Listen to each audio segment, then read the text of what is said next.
the crazy thing is, what used to be exclusively a human-led scientific discovery will be done by machine. In the future, we will automate the scientific method. Whether the general public knows of what even this branch is going to happen in the future and not in the long, far future, is going to happen now.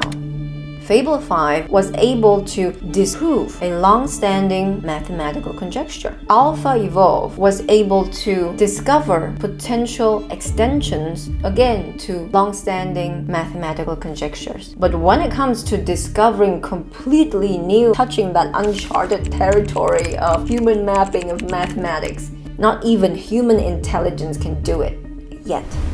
We don't know how many laws that we are governed by, yet we are really embodying it. And that is really the thing that matters the most. Let's imagine human mapping of the mathematics out there, done deal. Scientific method, completed. We have arrived at the finish line. Then what? I have to tell you about this dream that I had about water. Well, water came to me. And it was actually quite funny. It told me a joke. And at first, I didn't really get it. I was kind of baffled. Hear me out. Water in this small jar was speaking to me. And it told me this: I am governed by the Navier-Stokes laws of fluid motion. Okay?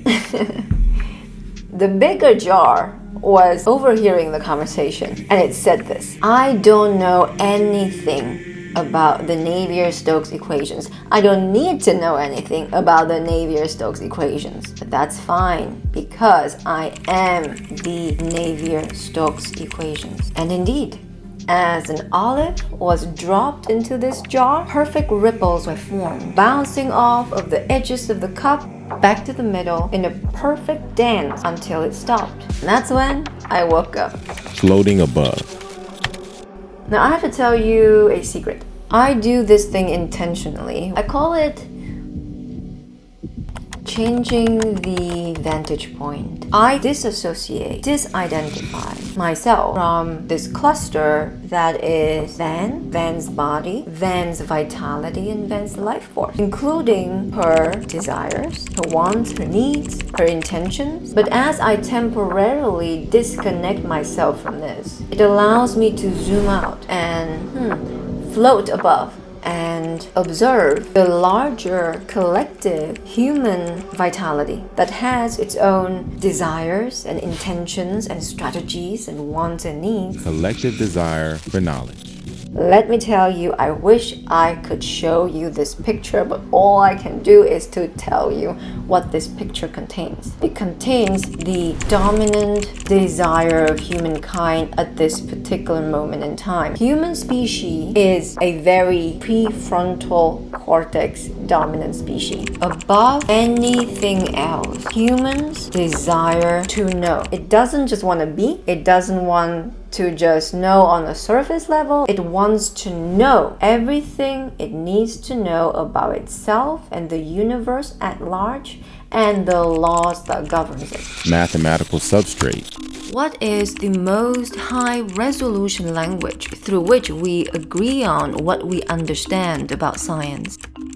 Mathematics. Now let's look at mathematics as a field. Well, math is really field zero. Through mathematics, we can explain neural network, complex system, the laws that govern thermodynamics, physics and space-time, information and probability. And then there's just math.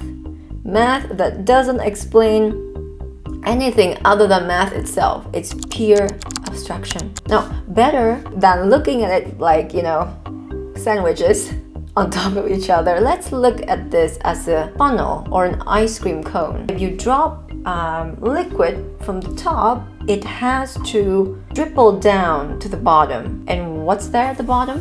Math. 1.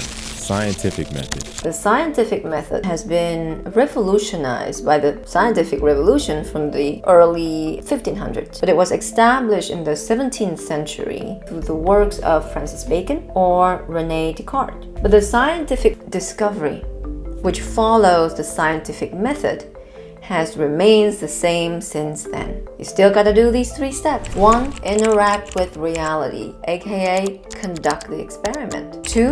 Decode the laws that governs it.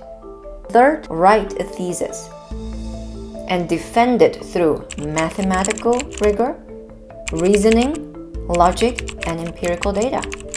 That's it. What has changed now is the advancements in artificial intelligence. We are now feeding the machine whatever we learned. It is now a data set which is fed to transformers-based large language models. It propagates and distributes this knowledge to other human beings.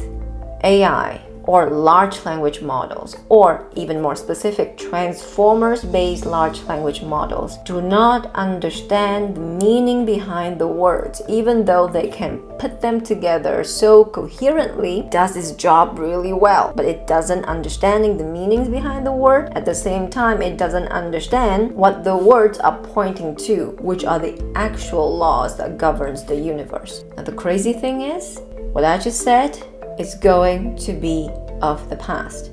In the future, we will automate the scientific method. What used to be exclusively a human-led scientific discovery will be done by machine. It will not be done by transformers. There is something else that is a better fit as a underlining blueprint or architecture, and it is an entire field of that.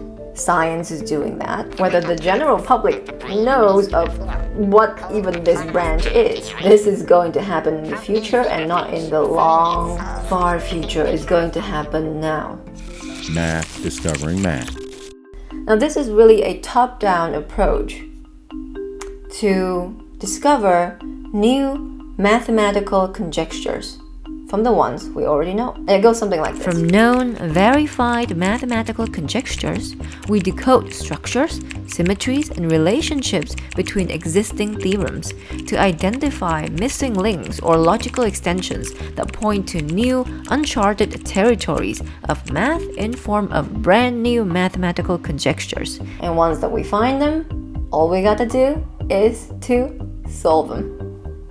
Now, the reality of where we're at with this is, and actually it's called experimental mathematics. But then let's talk about Fable 5 and let's talk about Google DeepMind. Now, Fable 5, which is transformers-based large language model, was able to disprove a long-standing old mathematical conjecture. AlphaEvolve was able to discover potential extensions, again, to long-standing mathematical conjectures. But when it comes to discovering completely new, touching that uncharted territory of human mapping of mathematics, not even human intelligence can do it yet. So this is really the question, open question. Is it possible? The observer experiment.